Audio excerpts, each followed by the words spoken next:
الحمد لله وحده والصلاة والسلام على من لا نبي بعده. اللهم صل على سيدنا مولانا محمد وعلى آل سيدنا مولانا محمد كما صليت على إبراهيم وعلى آل إبراهيم إنك حميد مجيد. أما بعد فأعوذ بالله من الشيطان الرجيم. بسم الله الرحمن الرحيم. لقد كان لكم في رسول الله أسوة حسنة. میرے عزیز طلباء، حضور اکرم صلی اللہ علیہ وسلم جو دین ہدایت لے کر آئے ہیں، آپ صلی اللہ علیہ وسلم نے اپنے طریقہ دین میں دنیا کو کوئی شعبہ، حکومت سے لے کر تجارت تک اور طب سے لے کر زراعت تک، کسی بھی لائن کا کوئی بھی عمل اور کسی لائن کی کوئی ضرورت ایسی نہیں چھوڑی جس کا آپ علم اور طریقہ لے کر نہ آئے ہوں. حضور اکرم صلی اللہ علیہ وسلم نے امت کو دو حصوں پر یوں تقسیم نہیں کیا کہ کچھ دیندار ہو جائیں جو دین کو سنبھال لیں، کچھ دنیا دار ہو جائیں جو دنیا کے شعبوں کو سنبھال لیں، بلکہ دنیا کے 100% شعبے، چاہے وہ شعبہ تجارت کا ہو یا زراعت کا ہو یا وہ طب کا ہو یا وہ مختلف چیزوں میں ریسرچ کرنے اور تحقیقات کے کرنے کا ہو، حضور اکرم صلی اللہ علیہ وسلم ہر لائن کا مکمل علم، ہر لائن میں چلنے کا مکمل طریقہ اس امت کو دے کر گئے ہیں. یہ تو جہالت ہماری ہے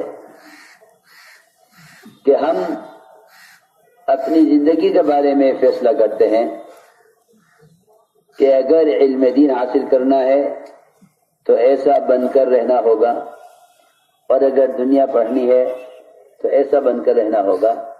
حضور اکرم صلی اللہ علیہ وسلم اپنی امت کو بہروپیہ بنا کر نہیں گئے، بلکہ سب کے لیے ایک طریقہ، سب کے لیے آپ کی ایک سنت، اور سب کے لیے حضور اکرم صلی اللہ علیہ وسلم ایک راہ ہدایت متعین کر کے گئے ہیں. دنیا کے فنون کے حاصل کرنے کا مطلب یہ نہیں کہ اللہ کے رسول کے دشمنوں کی طرح بن کر رہو. دنیا کے فنون کے حاصل کرنے کا مقصد یہ ہے کہ دنیا کے تمام شعبوں میں محمد صلی اللہ علیہ وسلم کے طریقوں پر چل کر دکھلاؤ. اس لیے میں عرض کرتا ہوں کہ طب اور ڈاکٹری یہ شریعت کا ایک اتنا بنیادی شعبہ ہے کہ اگر امت علاج و طب میں شریعت کے احکام اور شریعت کے طریقوں سے ہٹ گئی تو امراض بڑھیں گے، ختم نہیں ہوں گے. امراض بڑھیں گے، ختم نہیں ہوں گے.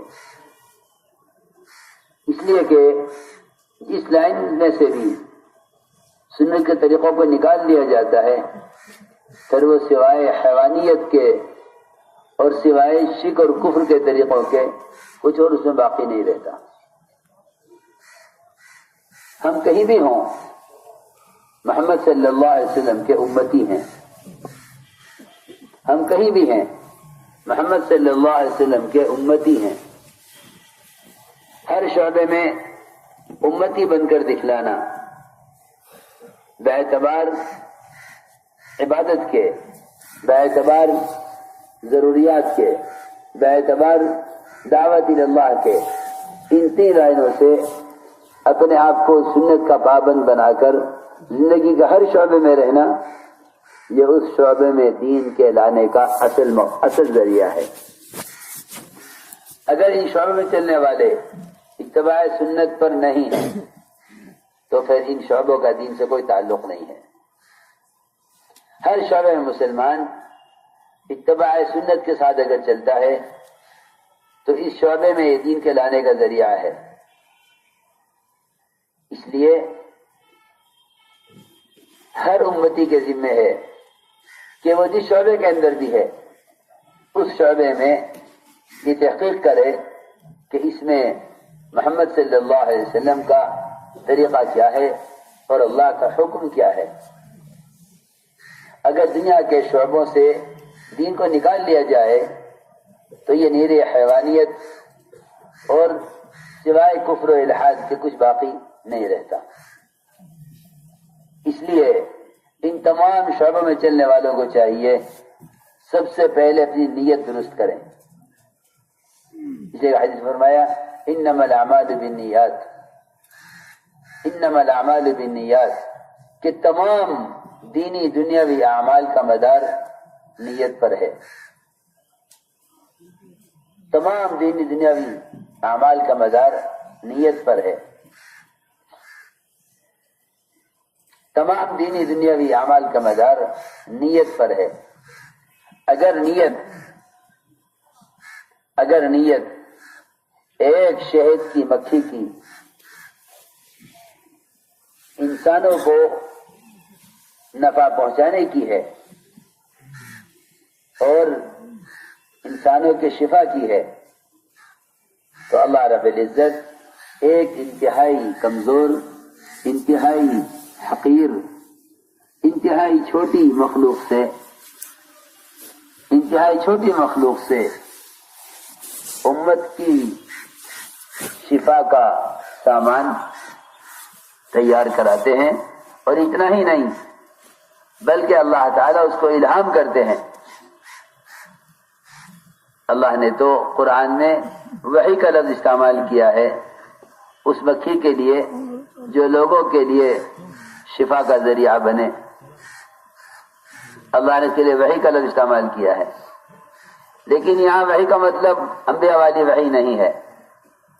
انبیاء علیہ السلام انسانوں کی آخرت اور دین کے بننے کا سامان لے کر آتے ہیں، اللہ تعالیٰ انہیں اپنے احکام کی وحی کرتے ہیں۔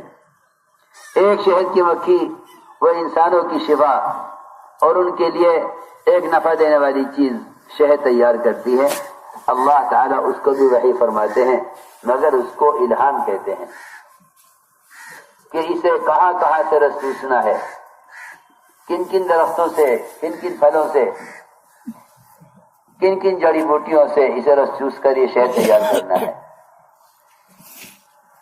سنو غور سے، جب انسانوں کی نفع رسانی کے لیے ایک شہد کی مکھی کو کے اس ارادے پر